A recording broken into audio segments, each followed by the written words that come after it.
Sobat Maestro, sesaat lagi Anda akan bersama-sama mengikuti pengajaran firman Allah yang disampaikan oleh hambanya Pastor Dorcas Daud dari Gereja Hope ACC. Selamat mendengarkan.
Shalom, Anda akan mendengarkan program Kuasa dalam Firman-Nya yang disampaikan oleh Pastor Dorcas Daud dari Hope ACC dan Dorcas Ministries.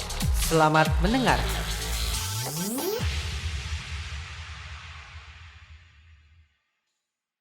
Shalom semua kekasih-kekasih Tuhan di mana saja berada. Saya percaya Anda dalam keadaan sukacita, selalu diberkati, selalu bersyukur setiap hari.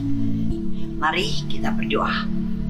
Bapa Surgawi, sungguh kami bersyukur selalu saja ada kesempatan yang Kau berikan kepada kami untuk menerima setiap kebenaran firman-Mu.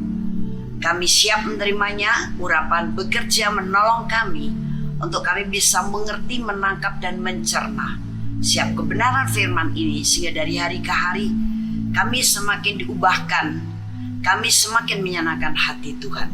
Terima kasih Bapa Surgawi, dalam nama Tuhan Yesus Kristus kami berdoa. Haleluya, amin. Baik, kita semuanya tentu selalu berkata bahwa aku punya iman, aku punya iman. Tapi apakah iman itu hanya sekedar kita ucapkan melalui perkataan? Sehingga suatu saat kita mengalami keraguan-raguan, suatu saat kita mengalami kebimbangan, suatu saat kita mengalami ketakutan, kekhawatiran, kecemasan, ketidakpastian. Bahkan barangkali pikiran kita suatu saat juga bisa penuh dengan pertanyaan-pertanyaan. Loh, kenapa saya mengalami hal ini? Oh Tuhan, apa rencana-Mu buat saya? Tuhan, apakah yang selalu lakukan ini berkenan di hati-Mu? Tuhan, bagaimana sih ini bisa terjadi? Mengapa Kau biarkan aku menghadapi persoalan ini? Bahkan pikiran-pikiran yang lain. Nah, padahal iman itu adalah dasar daripada segala sesuatu yang kita percayai, sehingga kita tetap percaya walaupun belum melihat. Jadi iman itu adalah dasar dari segala sesuatu. Itu sebabnya segala sesuatu yang tidak didasari oleh iman, ya tidak bisa terjadi. Baik itu hal yang negatif maupun hal yang positif. Sehingga jangan pernah Anda mempunyai keyakinan untuk sesuatu yang negatif. Ini pasti seperti ini nanti jadinya. Wow, ini nanti akhirnya jadi begini. Kecuali kalau Roh Kudus yang memang memberitahu kepada kita untuk kita memperbaiki diri, atau untuk kita diajar bagaimana cara menghadapi persoalan ini dengan hikmatnya dan sebagainya. Kalau tidak, jangan coba-coba kita dengan yakin, dengan iman akan terjadi sesuatu yang negatif, karena itu nanti akan terjadi sungguh-sungguh. Lebih baik kita sekarang mencipta kehidupan yang baik sesuai dengan rencana Allah yang selalu baik untuk kita. Nah, jadi iman kita itu harus menjadi dasar segala sesuatu. Itu sebabnya iman tidak boleh dikotori oleh kebimbangan, keraguan-raguan, kekhawatiran, dan ketidakpastian. Iman itu pasti. Itu sebabnya kitab Yakobus berkata di dalam Yakobus pasal yang kedua ayat yang ke-17. Demikian juga halnya dengan iman. Jika iman itu tidak disertai perbuatan, maka iman itu pada hakikatnya adalah mati. Jadi iman itu harus disertai dengan tindakan, bukan hanya perkataan saja. Kita bertindak sesuai dengan apa yang kita percayai. Dan ayat yang ke-22-nya mengatakan seperti ini. Kamu lihat bahwa iman bekerja sama dengan perbuatan-perbuatan, dan oleh perbuatan-perbuatan itu iman menjadi sempurna. Jadi iman memang bukan hanya teori dan perkataan, tapi iman juga harus kita buktikan dengan perbuatan-perbuatan. Bahkan berjalan beriringan, berjalan bersamaan. Karena iman tanpa perbuatan, iman itu sama saja adalah omong kosong. Katakan sekarang Anda berkata, oh aku beriman bahwa Yesus Kristus Itu adalah Tuhan dan Juru Selamatku pribadi. Dialah pengampun dosa dan memberi keselamatan kepadaku. Tapi kehidupan Anda sehari-hari tidak melakukan tindakan yang berkaitan dengan hal itu. Contoh, Anda tidak pernah membaca firman Tuhan. Anda jarang sekali berdoa. Anda tidak mempraktekkan kehidupan dalam kasih dalam keseharian Anda. Anda bahkan selalu diliputi oleh kecemasan, kekhawatiran, atau kesibukan-kesibukan yang lain, sampai tanda orang beriman kepada Tuhan itu yang paling nampak, ciri-ciri utama adalah dia mau untuk menyembah Tuhan. Dia mau untuk memuji Tuhan. Nah, tapi kalau kita sampai tidak punya waktu beribadah, baik ke gereja, apalagi ibadah pribadi, persekutuan pribadi dengan Tuhan, berdoa itu saja kalau lagi mau makan, kalau ingat, atau berdoa tapi tidak secara rutin, tidak menjadikan doa ini sebuah kebutuhan, apakah itu bisa dikatakan orang beriman? Karena iman Anda tidak disertai dengan perbuatan yang konkret sebagai orang yang percaya kepada Tuhan Yesus. Anda lebih menyibukkan yang lain, dan Anda kalau ditanya, sudah ke gereja ibadah hari ini? Oh, hari ini saya repot, minggu depan lah, tapi Tuhan tahu kok kerepotan saya. Yang penting aku ini tetap percaya kepada Dia. Nah, ini adalah alasan yang kuno. Padahal siapa orang yang tidak bisa menyempatkan waktu untuk melakukan sesuatu jika dia sudah mempercayainya? Jadi, kalau kita tidak menyertai iman kita itu dengan tindakan sebagai orang yang menyembah Tuhan karena percaya kepada Dia, itu berarti adalah iman yang cuma di bibir saja. Itu iman yang mati, kata Yakobus. Kalau Anda sungguh beriman, bertindaklah sesuai dengan iman Anda. Beribadah kepada Tuhan dalam komunitas Kristen atau gereja. Bangunlah persekutuan pribadi Anda dengan Tuhan, itu ibadah pribadi. Dan bertindaklah sesuai dengan apa yang difirmankan Tuhan. Bacalah firman Tuhan. Gemarlah memuji, menyembah Dia. Gemarlah bersaksi tentang Dia. Bergaya hiduplah sesuai dengan ketentuan firman, sesuai dengan pimpinan Roh Kudus. Sehingga iman kita tidak bisa dikatakan iman yang mati.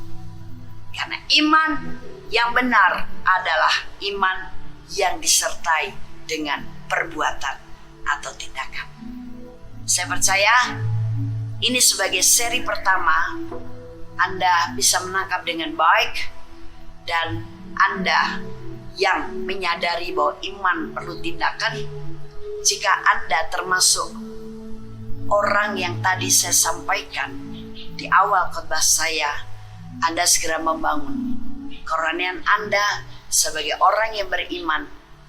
Ketika tidak pernah punya waktu atau tidak bisa ke gereja, atau malas ke gereja, malas beribadah pribadi, tidak punya waktu makan firman atau baca firman dan sebagainya, marilah lakukan hari ini, supaya Anda tidak bisa dikelompokkan dengan orang Kristen yang imannya mati, atau bisa dikatakan beriman hanya di bibir saja.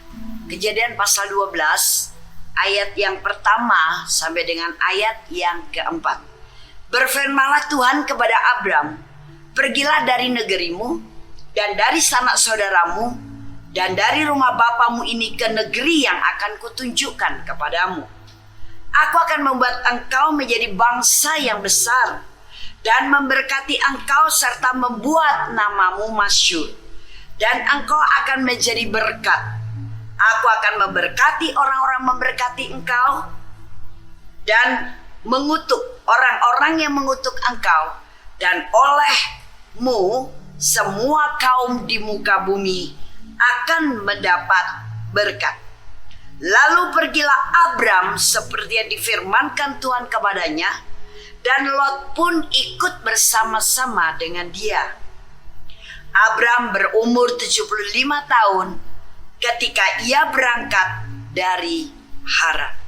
Nah, Tuhan memberikan perintah kepada Abram untuk pergi dari negerinya, dari sanak saudaranya, dari rumah bapaknya, untuk pergi ke satu negeri yang akan ditunjukkan Tuhan kepada dia. Pertanyaannya adalah, apakah Tuhan memberikan tempat yang jelas dengan alamat yang jelas? No. Tuhan hanya berkata, keluar dari negerimu, sanak saudaramu, bapakmu, pergi ke satu tempat yang akan kutunjukkan kepadamu. Tidak ada keterangan yang jelas tentang alamat yang harus dituju. Bagi kita yang mendapat satu perintah untuk pergi ke satu tempat tanpa diberi petunjuk atau pegangan dari alamat yang akan kita tuju, pasti kita tidak berani melangkah. Pasti dalam benak kita berpikir orang yang suruh ini gak tahu diri. Masa nyuruh aku pergi ke satu tempat tidak dikasih alamat? Mungkin kita menjadi bingung. Namun Abram, bagaimana sikapnya ketika dia mendapat perintah seperti walaupun tidak ada petunjuk alamat yang pasti? Ayat yang keempat jawabannya. Lalu pergilah Abram seperti yang difirmankan Tuhan kepadanya, dan Lot pun ikut bersama-sama dengan dia. Abram berumur 75 tahun ketika ia berangkat dari Haran. Ternyata sikap Abram adalah melakukan seperti yang difirmankannya kepadanya. Dia pergi ke tempat yang entah kemana, tapi dia punya kepastian, pasti Tuhan akan menunjukkan kepada saya tempat yang harus aku tuju. Nah, ini namanya iman yang real. Walaupun belum melihat, baru mendengar, walaupun belum ada tanda-tanda yang jelas, tapi berani bertindak. Tentu Abraham berani bertindak seperti itu. Dia juga mengerti yang berkata ini siapa, yang berjanji ini siapa. Dia Tuhan. Mana mungkin Tuhan akan mendustai umatnya? Mana mungkin Tuhan perkataannya tidak bisa dipegang? Mana mungkin Tuhan memberikan perintah kepada kita tanpa Dia sendiri bertanggung jawab atas diri kita? Dia sendiri akan memampukan kita. Dia sendiri akan menggenapi firman-Nya. Karena Tuhan itu selalu berkata pasti. Tidak hanya semoga, tidak hanya mudah-mudahan, tapi pasti. Firman Tuhan adalah kepastian. Bagaimana sikap Anda terhadap firman Tuhan?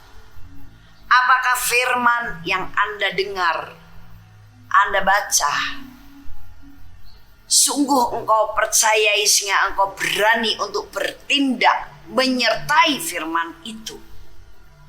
Atau selama ini sikapmu terhadap firman, ya aku baca firman karena kewajiban. Ya aku baca firman dari kitab Injil ini karena aku orang Kristen.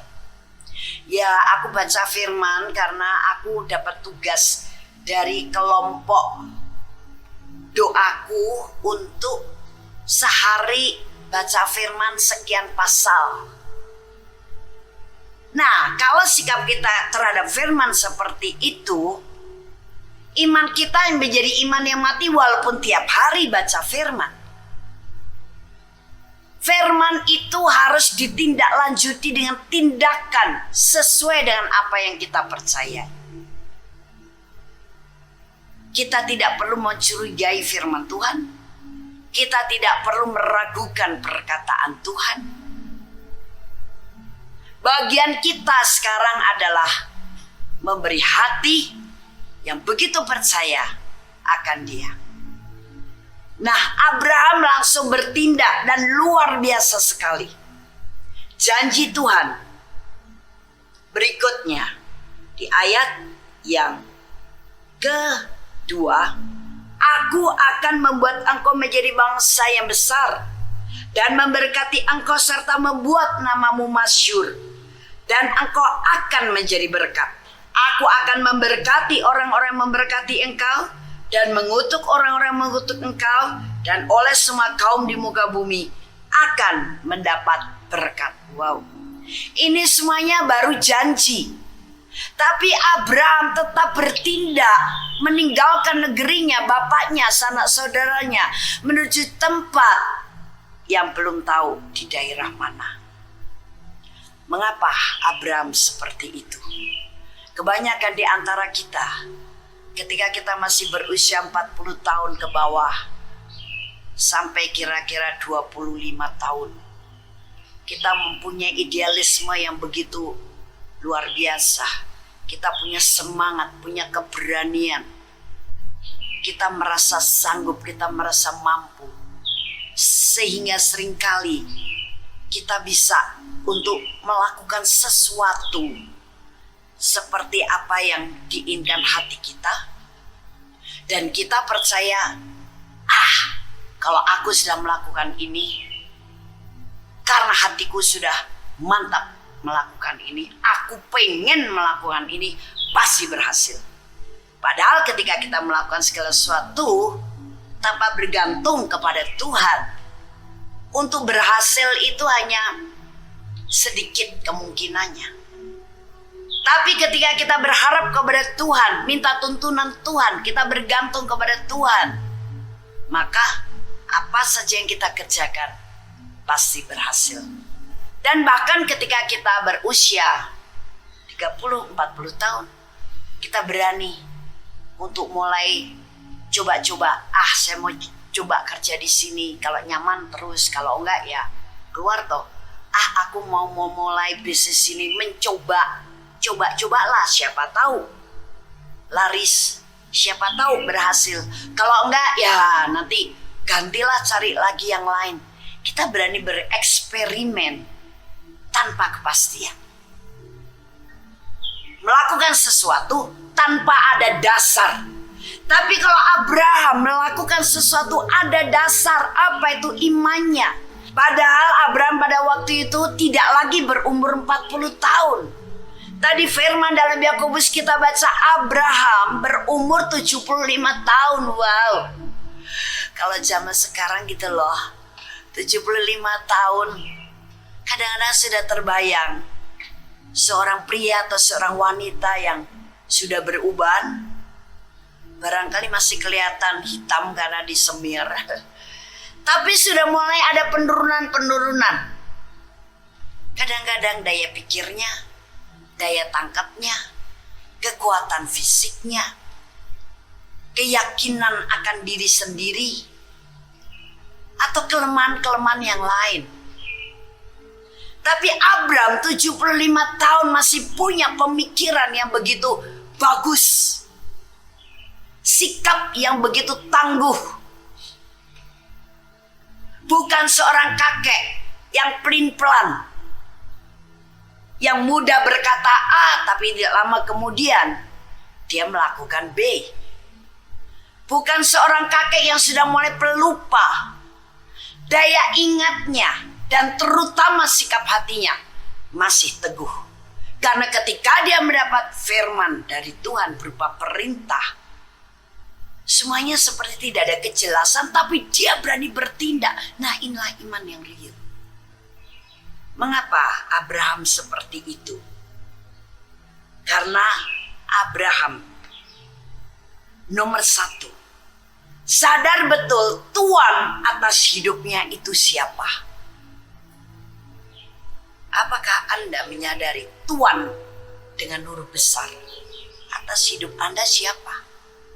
Kalau Anda sadar bahwa Tuhan atas hidup Anda adalah Tuhan Yesus, Anda akan menurut apa yang dikatakannya.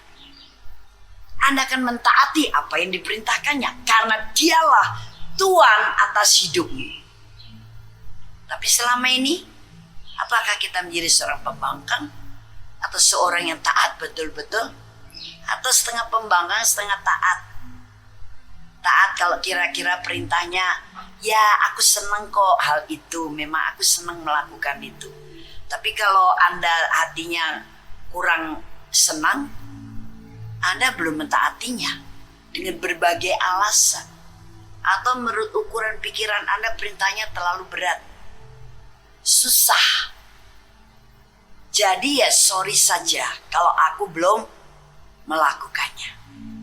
Tapi Abraham sadar betul Tuhan atas hidupnya adalah Tuhan Allah, itu sebabnya dia taat 100%. Percaya perkataan Allah tidak perlu diperdebatkan, tidak perlu disangsikan, tidak perlu diragukan. Tapi wajib kita percayai dengan kepastian. Nomor 2, Abraham sadar bahwa hidupnya adalah milik Tuhan. Jadi sang pemilik ini, dia berhak menentukan, merencanakan, membuat hidup kita menjadi seperti apa. Hidup kita ada di mana? Masa depan kita bagaimana? Sekarang apa yang harus saya jalani dan saya hadapi dalam kehidupan saya? Itulah ketentuan sang pemilik. Dan jangan takut ketika iman kita menyadari bahwa dia pemilik kita, sehingga kita harus punya iman yang juga menyerah total kepada kehendaknya. Anda berpikir bahwa wow, nanti kalau aku menyerah total, kemudian oleh Tuhan saya ditaruh di telapak tangannya yang perkasa, kemudian saya remas-remas begini, wah hancurlah hidup saya. Sekali lagi, apa yang dari Allah atau apa yang dari atas itu selalu yang baik. Jadi jangan pernah takut. Dia saja menciptakan kita struktur dan gambarnya. Mana mungkin ketika ciptaannya telah terjadi, telah ada, maka dia akan menghancurkannya kembali. Dia bukan menghancurkan hidup kita, tapi dia memurnikan kita, mengembalikan kita, menyempurnakan kita dengan tangan kasih-Nya. Nomor 3, Abraham sadar bahwa masa depan hidupnya di tangan Tuhan. Sadarkah Anda bahwa hidup Anda itu ditentukan oleh Tuhan? Hidup Anda diperhatikan oleh Tuhan. Hidup Anda sudah direncanakan oleh Tuhan dari hari ke hari. Kita mendapat contoh dari kehidupan Abraham. Bagaimana dia melakukan tindakan sesuai dengan apa yang difirmankan atau diperintahkan oleh Tuhan, walaupun dia belum tahu harus pergi ke arah mana. Nah, itu sebabnya Abraham dikatakan bapa beriman. Dan karena iman Abraham itu nyata, iman Abraham itu bukan hanya lip service berkata ya Tuhan aku percaya, namun kemudian dia tidak bertindak sesuai dengan apa yang dia percayai. Itu sebabnya berkat Tuhan untuk Abraham bahkan sampai kepada keturunan keberapa pun itu melimpah-limpah. Dan minggu lalu sudah kita baca juga dari kitab Yakobus, berkat-berkat yang Tuhan janjikan untuk diberikan kepada Abraham. Dan dari Galatia 3 ayat yang ke-7 dikatakan seperti ini. Jadi kamu lihat bahwa mereka yang hidup dari iman, mereka itulah anak-anak Abraham. Wow, haleluya. Jadi setiap orang yang hidup dari iman, itulah yang dikatakan oleh kitab suci anak-anak Abraham. Bahkan bukan hanya anak-anak secara daging, tapi juga secara rohani.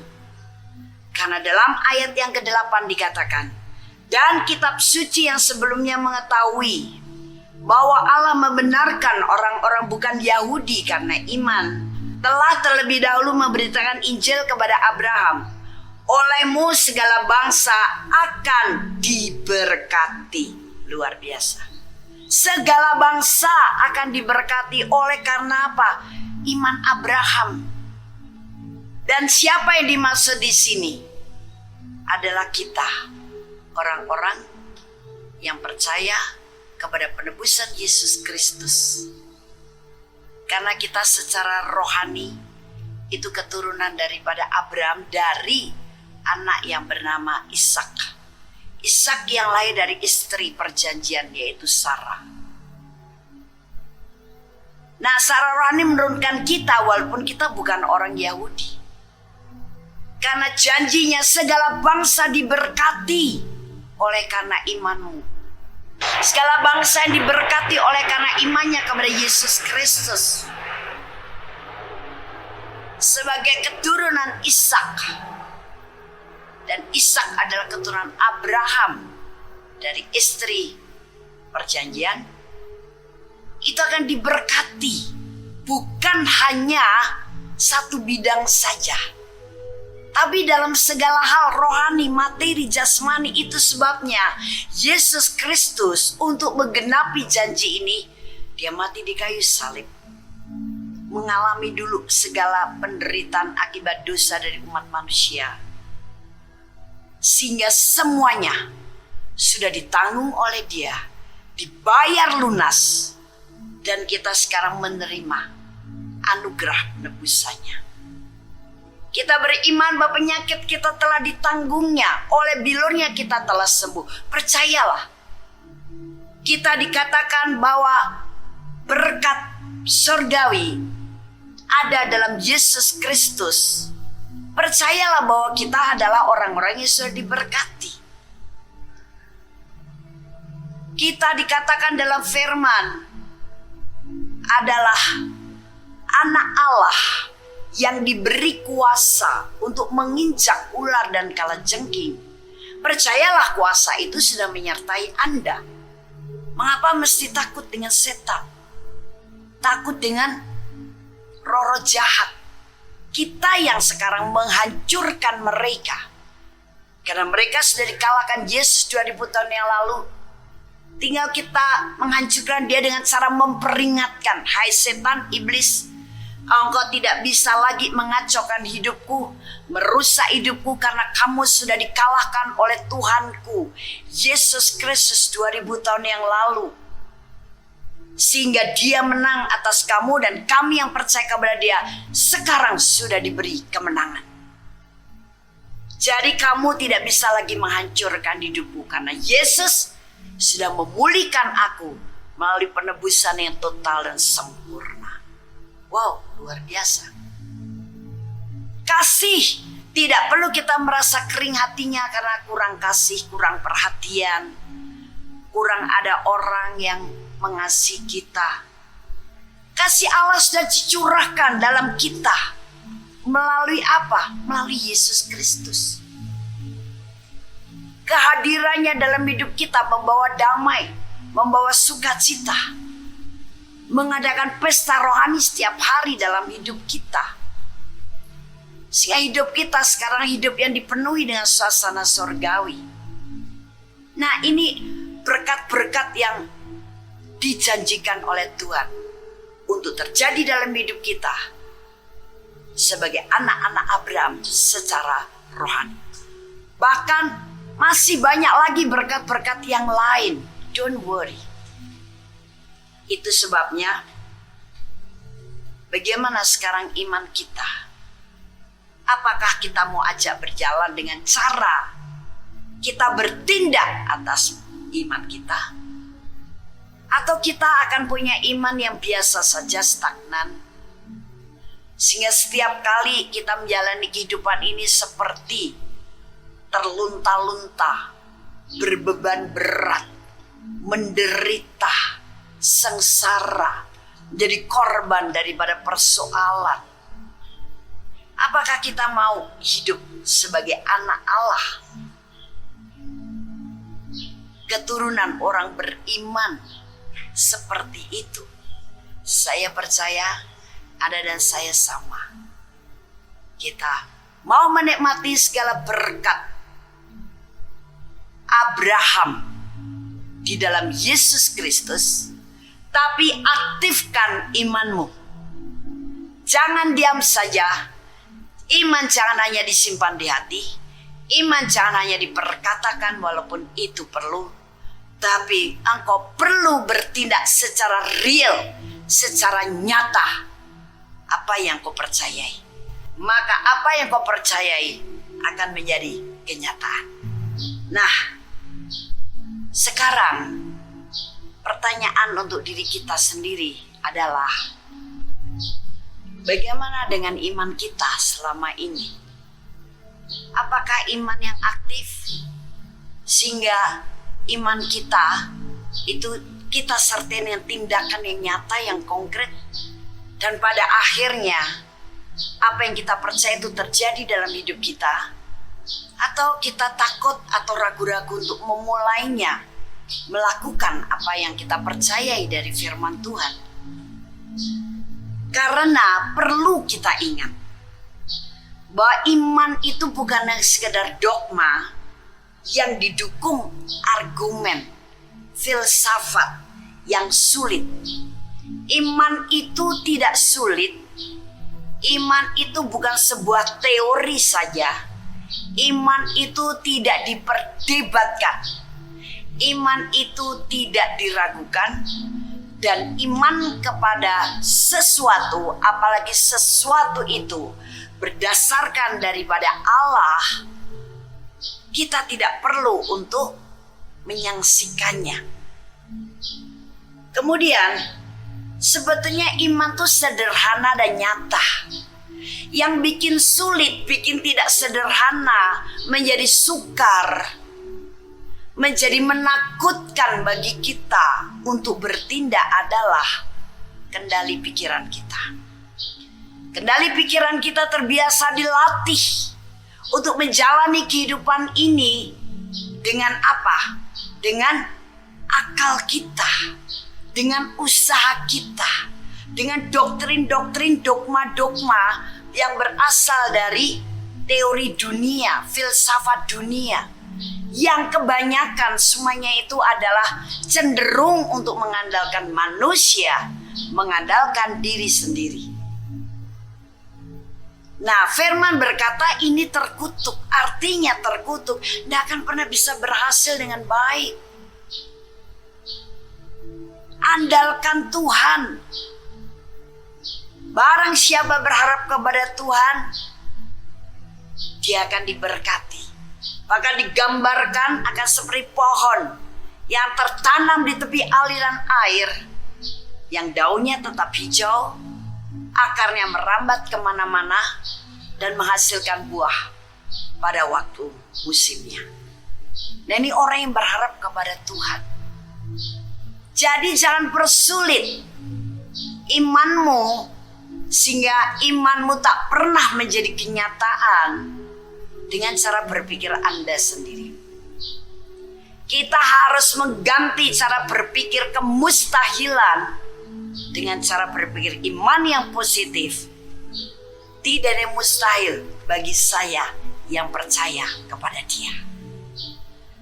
Nah, bertindaklah sesuai dengan apa yang kita percayai.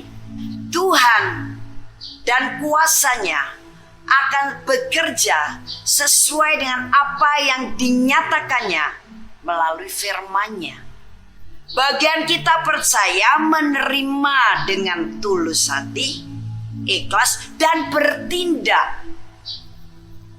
Jadi iman itu begitu sederhana, begitu nyata. Artinya iman itu adalah real atau nyata adalah iman itu menghasilkan sesuatu yang kita percayai dengan pasti. Jadi iman yang seperti ini tidak perlu dikerjakan oleh cara berpikir yang begitu rumit, cara berpikir yang begitu sulit. Bahkan kita berusaha mencari trik-trik atau teknik-tekniknya. No, simple, sederhana, tapi akhirnya menjadi kenyataan. Pilih mana? Mau menjalani kehidupan dengan katanya beriman, tapi dengan otak yang rumit, sulit, dan berusaha merealisasikan sesuai dengan pemikiran Anda dan kekuatan Anda, apa yang Anda percaya itu, atau kita hadapi dengan cara berpikir sederhana, percaya saja kepada firman, dan kemudian kita melakukan dengan ketaatan apa yang dikehendaki oleh Bapa Sorgawi, yaitu apa? Firman Tuhan dan tuntunan Roh Kudus-Nya. Simple.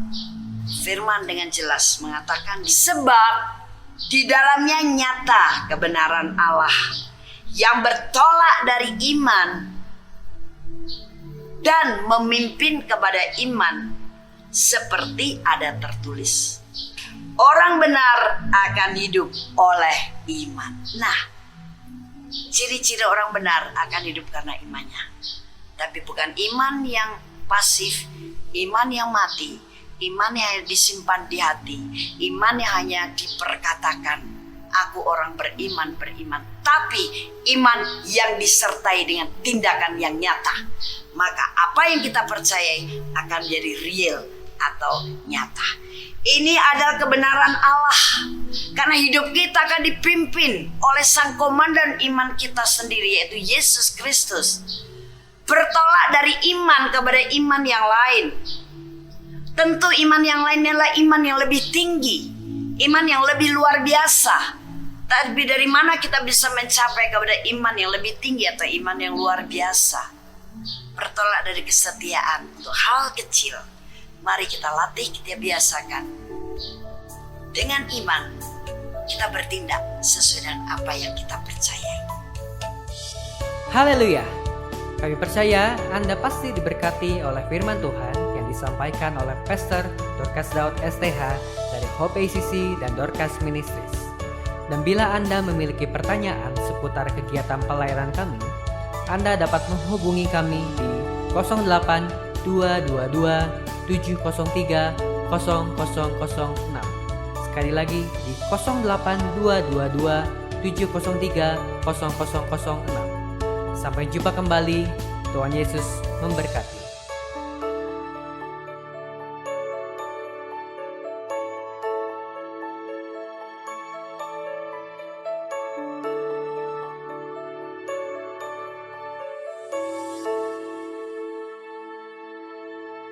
Kami terus menjadi semakin murni dan semakin murni. Kau membuat iman kami terus semakin luar biasa, Tuhan.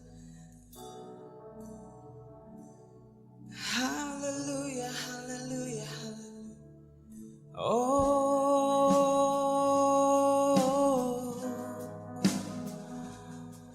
yeah, yeah, yeah.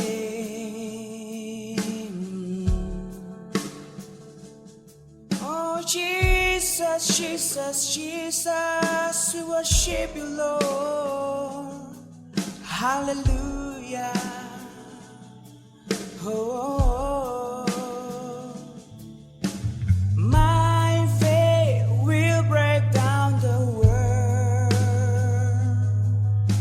My faith will break through the barriers.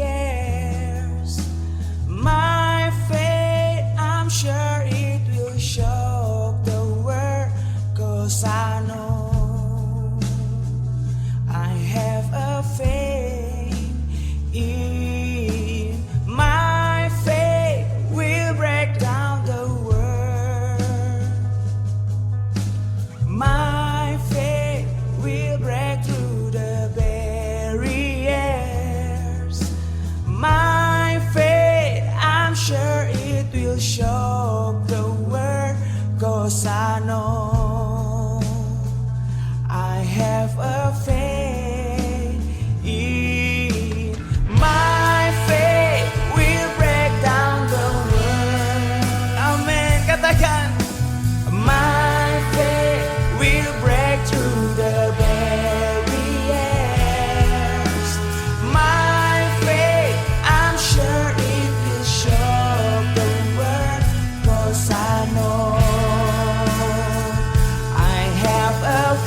sure it will shock the world, 'cause I know I have a faith. Once more say my faith.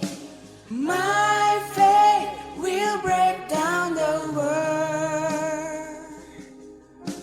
My faith will break through the barriers. My faith, I'm sure it will shock the world, 'cause I know I have a faith in you.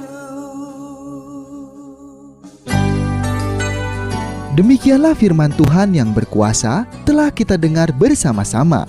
Dan kami percaya Anda sangat diberkati.